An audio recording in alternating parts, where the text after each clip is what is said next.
Omuri Zaburi in Psalm iganishatu 103 urugero kashatu verse 3 ni hatamisa assures kuniwe that asasira he forgives ebyo kutakirira all bitu our sins akakiza and heals endwara all zitu our diseases. zona All our diseases. Yesu asimu.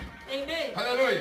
Amen. Niko kuwakumbusa It's how they can ask me, uturihangana yenda kujina basisi does God want save sinners? ekyo mukiri ngwiye The answer is na yes. hatumisha na kujuna If you can come right now, he can save you. orukujuna The one who saves, orukusasira ebibi the one who forgives ni sins, warukukiza is the one who heals endwara all diseases. zona All diseases. tinisho Doesn't endwara matter yawe your ni disease. izina ki What kind of the name it hariho is? izina erindi There is another name erukira amazina gona that is above all other izina names. rya Yesu The name of Jesus. izina rya Yesu The name of Jesus. erizoba Today, amazina gandi gona all other names ag'endwara zona of the diseases, eza kansa cancer, puresha pressure, alisazi ulcers, emigongo backache, omunda stomach ache, ensigo kidney emitima failure, heart n'ebindi failure, birwara byona and all other kind of ebyo diseases. byona n'amazina All those are names. byona All of them erizoba today, biza kwinamira they